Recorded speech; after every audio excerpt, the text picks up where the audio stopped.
My name is Alyssa Monroe. I'm 25. And if you think you know how this ends, stay tuned. What happens when the people who raised you decide humiliation is the only language you deserve? Naples wasn't Florence. The air smelled of fried dough and salt, not wedding roses and champagne. I stood on the curb with my suitcase, wearing a pale silk dress meant for photographs that would never exist. My phone lit up, not with love, but venom. LOL, didn't want to invite you. My brother typed, as if my absence were a joke worth $77,000. Then came Mom's dagger. Stop faking confusion, it's your fault. It wasn't just rejection. It was annihilation. Every receipt, every deposit, every midnight call where I handled his chaos, it meant nothing. I had been nothing but a wallet with a heartbeat. I wandered the narrow streets, dragging my suitcase across uneven stone, each wheel catching like my breath. The Vesuvian skyline loomed, but I felt smaller than ever.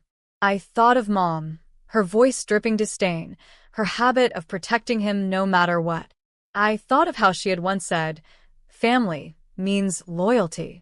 I realized then, she never meant me, but pain is an architect. It builds resolve where once there was only trust. So when I booked my ticket home, I didn't just pack clothes. I packed intention. Because this story wasn't going to end in Naples. This story would end with a courier ringing her doorbell, and with her begging me to listen. The courier's knock was only the beginning. But before I tell you what was inside that towering package, I need you to understand how deep the rot ran, how carefully they carved me out of their perfect picture. Back home, Florence lit up my brother's smile in glossy photos posted everywhere. White roses, golden chandeliers, their arms linked in silk and champagne. His bride looked radiant, but I couldn't see her beauty without seeing my own bank account drained into her gown, her venue, her fantasy. $77,000. My contribution wasn't written in the program, wasn't mentioned in their toasts. I was a ghost sponsor, erased, ridiculed, discarded. Mom liked it that way. She'd always treated me like a shadow, and my brother like a crown prince. At family dinners, she'd laugh at his smallest jokes, beam at his stories, while my words slid off the table like crumbs brushed to the floor. This time, she'd gone further, helping him humiliate me in another country, dismissing me with a cruel text. "Your fault. Always my fault." So I sat in my apartment, the silence pressing against me, scrolling those pictures until they blurred. My phone buzzed again, friends tagging me, asking, "Why aren't you there?" Their confusion was its own humiliation. I didn't reply. Instead, I went online late into the night, searching for something precise. Not flowers. Not jewelry. Not even money. No, something weightier. Something that couldn't be ignored when it arrived at her door. The moment I clicked confirm order, I felt the tiniest shift in the air, like justice had exhaled. Because for once, it wouldn't be my fault. It would be hers. The courier called to confirm delivery. 4 feet tall, wrapped in plain brown, impossible to miss. I pictured Mom standing at the door in her pressed cardigan, feigning surprise like she always did when the world didn't bend to her. But this time, it wouldn't be roses or wine she could parade around the neighborhood. This time, she would have to look at herself. The irony was delicious. She'd trained me to plan, to organize, to handle every detail so my brother could shine. She never realized those same skills could be sharpened into a weapon. My weapon wasn't loud. It was elegant, quiet, undeniable. I remembered Florence again, the fairy lights I paid for dangling above heads that turned their backs on me. Their laughter haunted me like a hymn of exclusion. I replayed Mom's words, "Stop faking confusion." I could almost hear her voice cracking when she realized the courier wasn't bringing her admiration, but revelation. At work, I answered emails with a calm face, while beneath the desk my leg trembled with anticipation. Nights blurred into dawns as I waited, checking the delivery tracker like a countdown to truth. The morning it arrived, my phone buzzed, not with her dismissal, not with her disdain, but with her trembling voice. Tears clogged her throat. "Can I please pay you back?" she whispered, as if the weight of the box had finally crushed her arrogance. I didn't answer right away. I let silence stretch, because silence had always been my role in this family. But now silence was hers to choke on. And I smiled, because for the first time, she understood the cost of erasing me. The courier had delivered more than a package. It had delivered a mirror. Her call didn't end with that plea. It spiraled. She sniffled, stammered, tried to backpedal in ways I'd never heard from her before. You know I didn't mean it. It was a misunderstanding. Your brother just thought it would be funny. Lies poured out of her like cheap perfume, sickly sweet, meant to mask the stench of betrayal. But I'd learned the truth. When people show you who they are, believe them. She had shown me for 25 years. My brother too. And now, finally, they couldn't outrun the reflection sitting in their living room, 4 feet tall, sealed in polished wood, with a plaque engraved just for them. It wasn't a threat. It wasn't violent. It was symbolic. Inside was every receipt, every floral invoice, every catering contract with my signature on the bottom. Stacked neatly, ribbon-bound, displayed like an art installation of sacrifice. My $77,000 transformed into a monument of their shame. I pictured Mom lifting the lid, her face draining of color as those papers confronted her. Each page was proof, each dollar a reminder that I was the silent architect of their grandeur. And they had laughed me into exile. The beauty was in the undeniability. She couldn't crumple it up. She couldn't call it confusion. The courier had set it down in her living room like judgment itself. When she whispered again, "Please, let us fix this," I finally answered. My voice was steady, calm. The voice of someone who no longer begged for a seat at their table. "I don't want it fixed," I told her. "I want it remembered." The line went quiet, and in that silence, I heard her walls crack.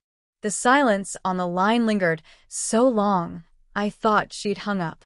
But then I heard it, a shaky breath, the kind of sound you make when the ground beneath you finally shifts. For the first time in my life, Mom wasn't the one towering over me. She was the one looking up, struggling to find her balance.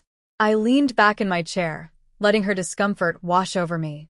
All those years she brushed off my tears, mocked my feelings, excused my brother's cruelty. This was her reckoning, and I didn't need to raise my voice. Finally, she spoke. "What do you want from me?" The question carried both fear and defeat. I almost laughed. For years I had wanted her approval, her warmth, her recognition. But hearing her ask now, stripped of power, I realized I didn't crave those things anymore. What I wanted was much simpler and far more powerful. "I want you," I said slowly, "to understand what it feels like to be invisible until someone needs your money." She gasped, and I knew the papers had done their work. The courier hadn't just delivered receipts, it had delivered a truth she couldn't escape. That night, my brother texted me for the first time since Florence. Gone was the smug cruelty. His message was panicked, desperate. "Please don't ruin us. I'll pay you back. Just tell me what to do." I stared at the screen, the irony burning brighter than any chandelier at his wedding. For once, he was the one begging me. For once, I held the strings. And I wasn't planning to let go. His texts came in waves. First apologies, then excuses, then bribes disguised as promises. "I'll send you half tonight. Please, Alyssa, don't tell anyone. You don't understand how stressed I was." But I did understand. I understood perfectly. Stress was never an excuse when it was mine. Only when it was his. My whole life had been a collection of moments where my needs were minimized, my sacrifices erased, my loyalty ridiculed. Now, every message he sent felt like a confession he didn't know he was writing. I didn't reply. Not yet. Instead, I let him stew in the silence, just as I had been forced to stew in humiliation walking through Naples with my useless dress and worthless ticket. Meanwhile, Mom tried again. She called at odd hours, her voice smaller each time. "We can fix this as a family." Family. The word rolled off her tongue like it meant something. I wanted to scream. Where was family when I was alone in a foreign city? Mocked as your punchline? But I didn't scream. I didn't even raise my voice. Revenge wasn't rage, it was restraint. It was holding the line while they squirmed under the weight of their own choices. I printed out one of the photos from Florence, my brother beaming under the lights I paid for. I slid it into a frame, but instead of glass, I covered it with the receipt total, $77,000. Then I mailed it back to him. 2 days later, another text lit up my phone. This one wasn't arrogant. It was broken. You win. Just tell me how. And that was the moment I knew the balance had shifted forever. I let his last text sit untouched for hours. The words glared from my screen, stripped of his usual cruelty. You win. Just tell me how. It was almost poetic, watching the man who once smirked at my humiliation now typing in desperation, unsure of his footing without me propping him up. When I finally replied, my message was short. Start by admitting the truth. Out loud. To everyone. I didn't ask for repayment, not yet. Money could be transferred in seconds, but acknowledgement? That was priceless. He tried to negotiate, begged me to keep it private. But I'd already learned the lesson. Silence protects abusers. This time, silence belonged to me. That evening I saw it. A post on his social media, shaky, rushed, but visible to every friend, every relative, every guest who had toasted beneath my fairy lights. He wrote about my contribution, about my exile in Naples, about the cruelty disguised as a prank. And at the bottom, I don't deserve her forgiveness, but I will pay her back every cent. The comments flooded fast. Shock, pity, shame. For once, the spotlight he adored turned harsh, exposing instead of flattering. Mom called again, but not to scold. Her voice cracked with something I'd never heard before, something like respect. She whispered, I don't know how to face you. I answered simply, you don't. Not yet. And in that pause, I felt the years of imbalance start to level. Not through shouting, not through revenge soaked in rage, but through truth that could no longer be buried. For the first time, I wasn't invisible. I was undeniable. The repayment came, but not the way they expected. My brother transferred the $77,000 in full, every cent arriving in my account like a confession written in numbers. But the money wasn't the victory. It was just proof. Proof that he could no longer erase me.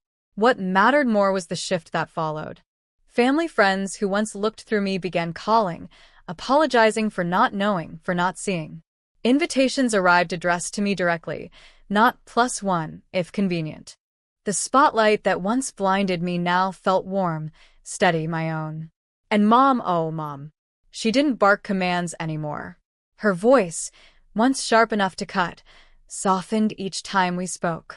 She stopped pretending, stopped making excuses.